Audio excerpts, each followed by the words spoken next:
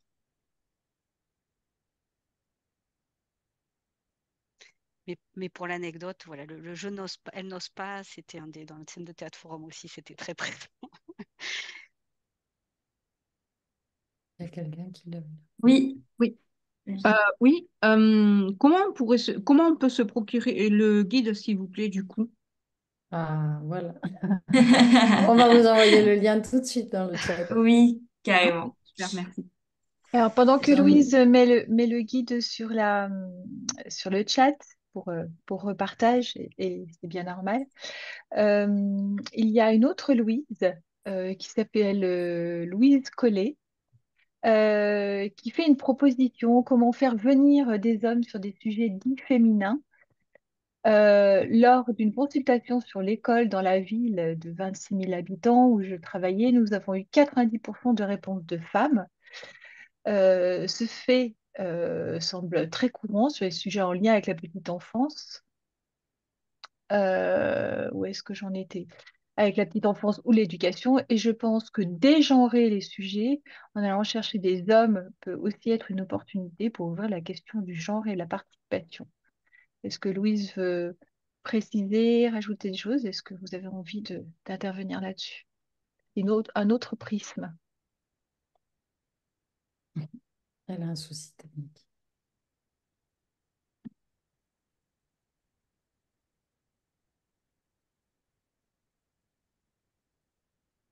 Ah oui, Et Louise a un ça a souci. d'ailleurs, Elle ne oui, peut pas parler, effectivement.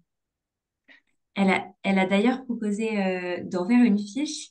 Et pour le petit rebond, on avait un peu pour volonté, et c'est revenu pas mal de fois là dans les discussions, à un moment, on s'était posé la question de faire une fiche sur l'enfermement thématique des modalités sensibles au genre. Et du coup, ça fait complètement rebond à ça. Donc, l'enfermement, enfin, ce qu'on se disait par exemple, c'est que effectivement, il y avait certaines thématiques sur lesquelles on mettait plus facilement en place une garderie ou sur lesquelles on avait plus facilement tendance à le faire. Mais du coup, ça peut être intéressant de te poser la question à l'inverse aussi. Et donc, cette question fait complètement rebond à cette petite idée. Et très volontiers, Louis, si vous avez envie de travailler avec nous sur le sujet, est-ce que du coup, cette réflexion fait un peu écho à des expériences que vous avez eues chacun, chacune dans vos expériences professionnelles?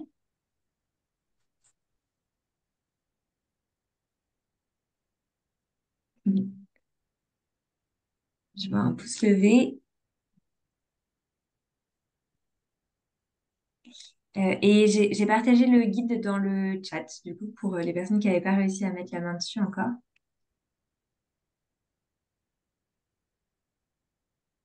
Oui, Virginie, je vous en prie. Moi aussi, je suis perdue sur Zoom, là, je ne sais plus comment lever la main.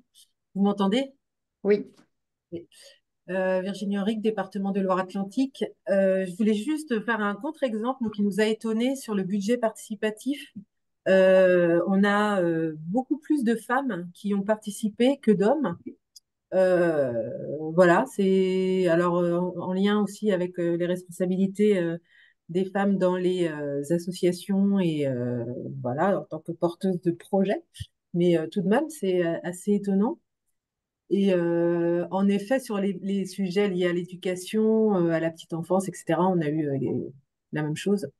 Ce sont des sujets encore qui sont des sujets principalement féminins, donc c'est des choses aussi qu'on a pu retrouver sur les collèges, sur voilà.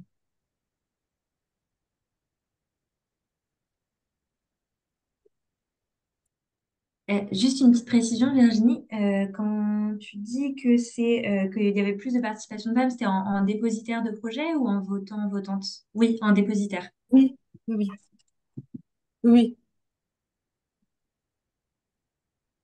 C'est quand même quelque chose. C'est quelque chose moi qui m'a étonnée. Enfin, d'ailleurs pas que moi, hein, au sein de l'équipe, on s'attendait pas forcément à ce résultat-là. On a un peu plus de femmes. Alors, Super. Louise, et pardon, c'est Sophie Brosseau. Oui. Là non plus, je ne sais pas lever la main. Je ne sais plus comment on fait sur Zoom. Pour dire, alors deux témoignages par rapport à ça. Le contre-exemple par rapport au sujet de petite enfance où c'est Madame qui répond. Questionnaire, enfin, ouais, dans la rue, sur les marchés, aller au-devant de gens sur la route de demain en Loire-Atlantique. Donc on pose des questions par rapport à la conduite, etc. Donc on croise des couples. Et là, c'est extraordinaire de voir mais 90% des cas où madame se tourne vers monsieur en disant bah, il va répondre. Donc là, on avait mis en place une petite stratégie. On avait la chance d'être deux. Et en fait, comme on avait constaté ça, on avait trouvé notre façon de dire en disant bah, vos avis nous intéressent les deux, mais ça va pas vous prendre plus de temps. Allez répondre avec ma collègue et moi j'interroge monsieur. Enfin voilà. Donc, des fois, voilà, il faut faire un petit peu, faut avoir des petites stratégies de, comment dire, de division des couples qui sont chacun sur leur sujet. Il faudrait pouvoir faire ça sur l'enfance aussi.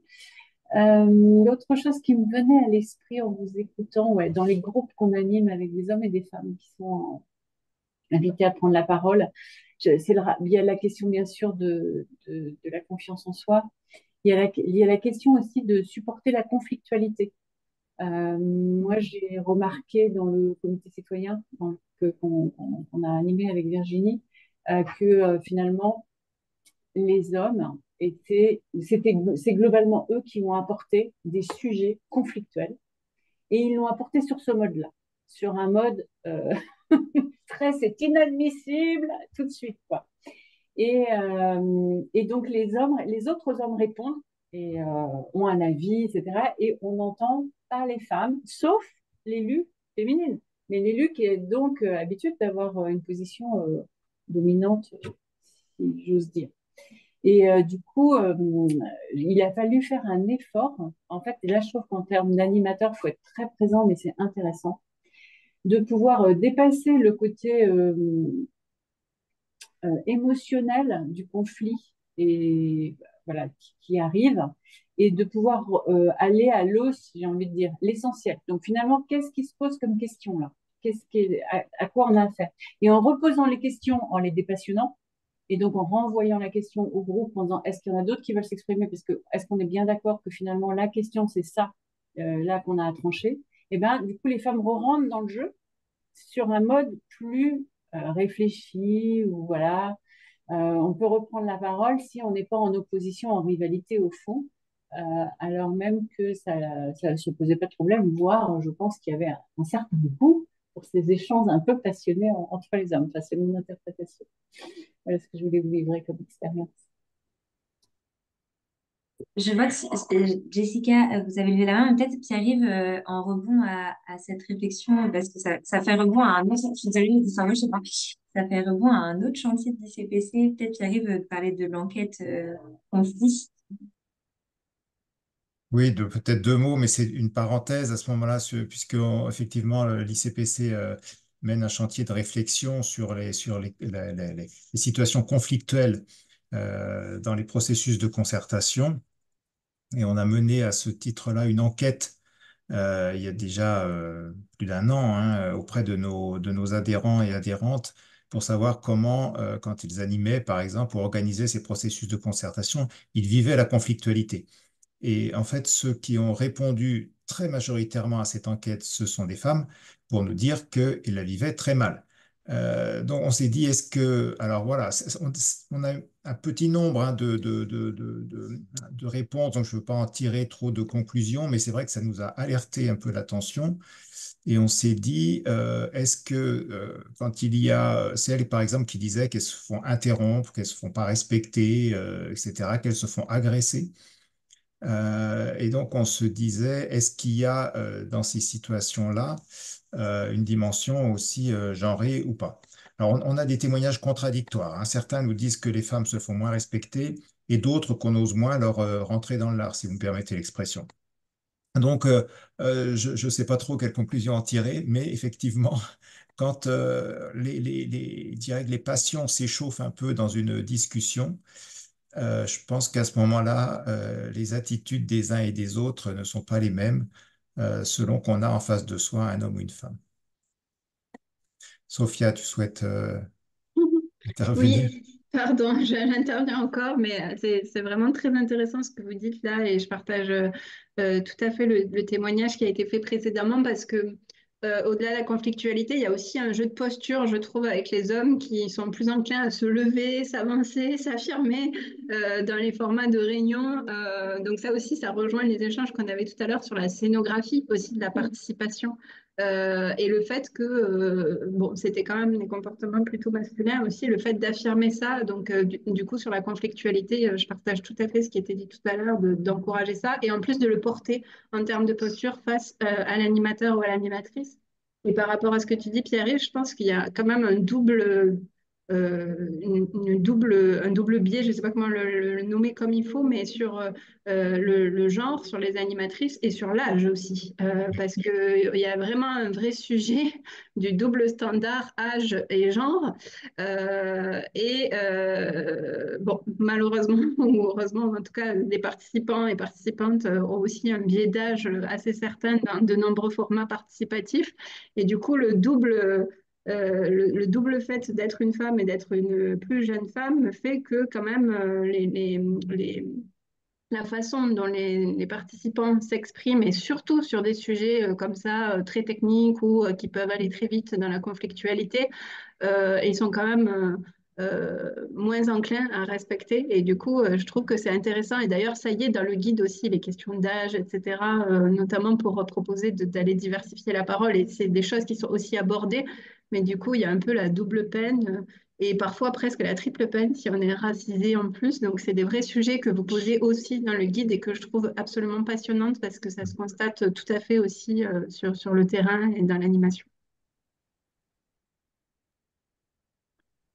Du coup, je propose de revenir sur le chat, peut-être avant la fin du webinaire. Manon Letassé qui parle en fait de dispositifs de démarche type panel citoyen ou convention citoyenne qui comporte une partie de montée en compétences qui, de son point de vue, pourrait contribuer à augmenter le sentiment de se sentir légitime, travailler justement la place et la parole, notamment des femmes.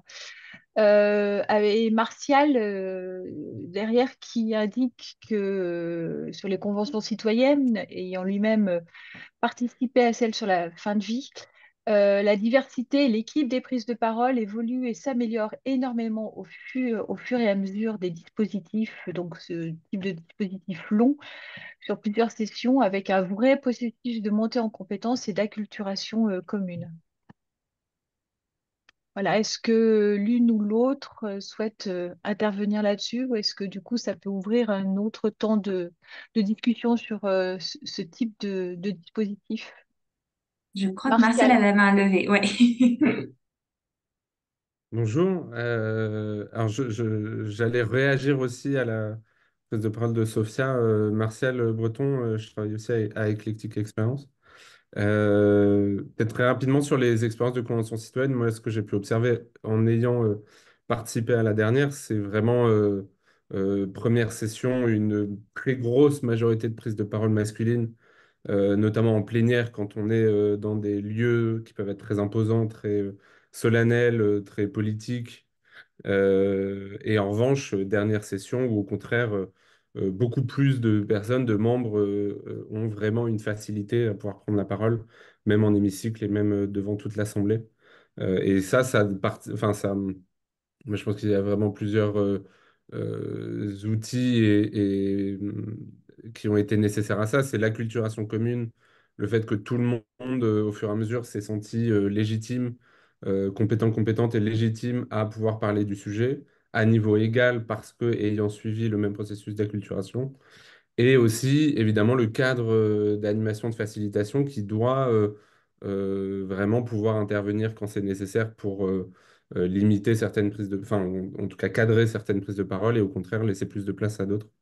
Après, je ne sais pas si la discussion part là-dessus, mais moi, j'allais réagir aussi sur la prise de parole de Sophia, notamment sur la question pendant le travail des ateliers, de la rédaction du guide, dans quelle mesure est-ce que vous avez vu des similarités, mais aussi enfin, les spécificités sur ces questions de genre par rapport à d'autres questions d'autres formes de discrimination.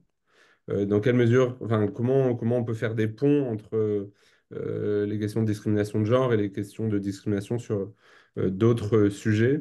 Ça me semble être un sujet hyper intéressant. On a parlé de validisme, par exemple, quand on parlait d'écriture inclusive. La question de genre, évidemment, elle est très forte avec la question du féminisme et de la place des femmes. Mais du coup, il y a aussi d'autres questions d'autres minorités de genre. Euh, on se posait la question, nous, dans l'animation d'une assemblée citoyenne, si on fait un tirage au sort, est-ce qu'on fait un tirage au sort femmes-hommes pour s'assurer de la parité, mais du coup, on exclut d'autres minorités de genre? Comment est-ce qu'on les inclut dans par exemple, un tirage au sort? Voilà, ces sujets-là. Peut-être pour commencer à répondre, mais je laisserai d'autres personnes de côté, bien sûr. Sur les questions des autres minorités de genre, c'est un point par lequel on est rentré. D'ailleurs, au début, le guide devait s'appeler le guide de l'égalité femmes-hommes et on l'a fait évoluer en égalité de genre parce que on a eu l'envie assez rapidement et par conviction personnelle de faire un guide qui soit le plus intersectionnel possible, donc à la croisée des discriminations et de pas oublier les autres discriminations qui pouvaient croiser celles de genre.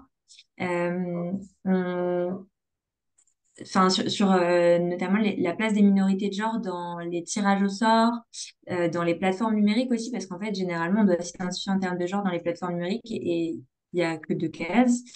C'est des choses sur lesquelles on aimerait travailler par la suite, mais c'est peut-être plus un format plaidoyer avec les plateformes, bien sûr, dans la autour de la table, dans le collectif de rédaction. Ça, c'est intéressant. C'est vrai qu'on a précisé plusieurs fois la nécessité de faire attention, notamment sur les prises de parole genrées dont on parlait précédemment, peut-être de permettre aux gens de s'auto-identifier précédemment à ces choses-là, ça pouvait être intéressant d'y veiller avec un peu d'attention.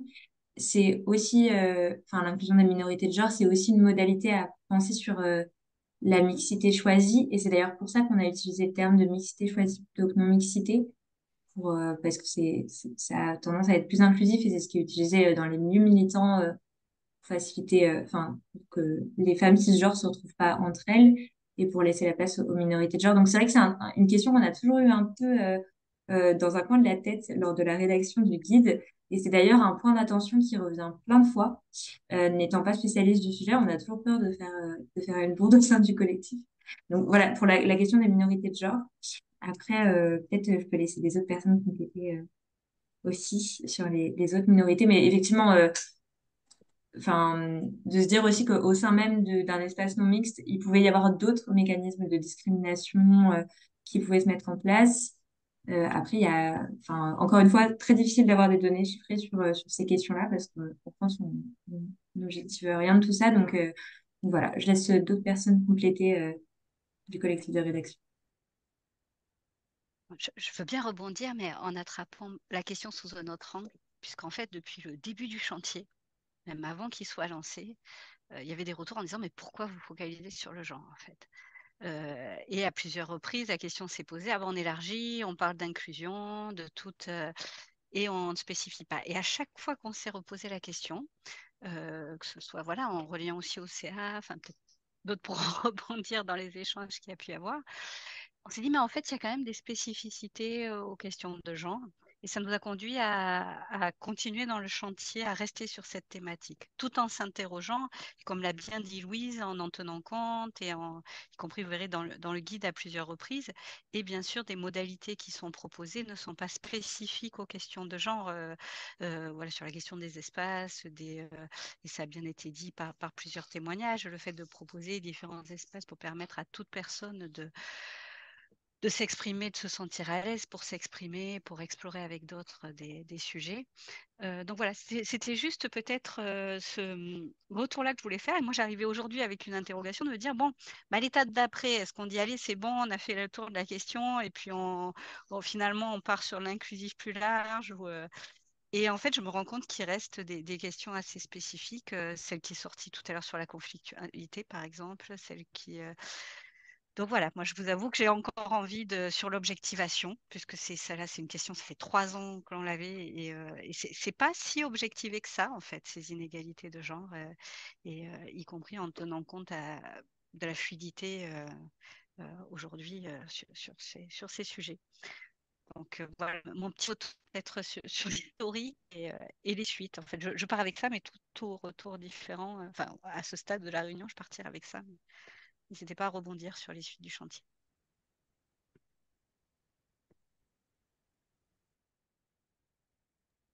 Oui, il nous reste 3 minutes. Du coup, si vous avez d'autres idées de fiches, de thématiques qui n'ont pas encore été abordées et qui vous manquent, qui vous frustrent, n'hésitez pas à nous les transmettre par écrit ou par oral. Et je peux déjà sinon commencer à vous remercier toutes et tous pour votre Peut- présence. Oui, Peut-être je t'en prie, Joël. une petite intervention complémentaire, si tu veux bien, Louise. Tout à l'heure, Je t'en Pierre-Yves prie. Henry, tout à l'heure, Pierre-Yves Henry dans le chat demandait des astuces pour faciliter les prises de parole. J'espère qu'il a eu des réponses. Il y a eu des interventions ensuite à l'oral suite à sa question, donc j'espère qu'il en a trouvé. Vous avez vu aussi que la ville de Lausanne a mis à disposition dans le chat un guide. Je vous invite vraiment à nous partager si vos organismes respectifs ont publié des choses qui sont diffusables, hein, sur cette question. Je vous invite vraiment à nous les envoyer ou à les partager là, maintenant, dans la minute qui reste, parce que ça nous ferait plaisir, nous, de pouvoir mettre ça à disposition de ceux qui le souhaitent. Hein. Vous avez vu que sur le site de l'Institut, il y a quand même une base de données bibliographique assez importante, beaucoup de documents de travail, de choses comme ça. À partir du moment où ça peut être utile aux praticiens, on essaye de diffuser. Donc, n'hésitez pas à nous partager ce qui existe déjà, que vous avez produit dans vos organismes vous-même, même si c'est plutôt voilà, des documents de la littérature grise, comme on dit, hein, des documents de travail. Mais à partir du moment où ils sont diffusables, je pense qu'ils peuvent intéresser beaucoup de monde. Merci.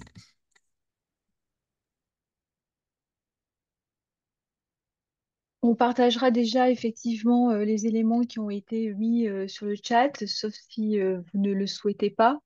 Du coup, ça pourra être partagé sur le site en lien avec le retour, l'enregistrement qui aura été fait de cette séance.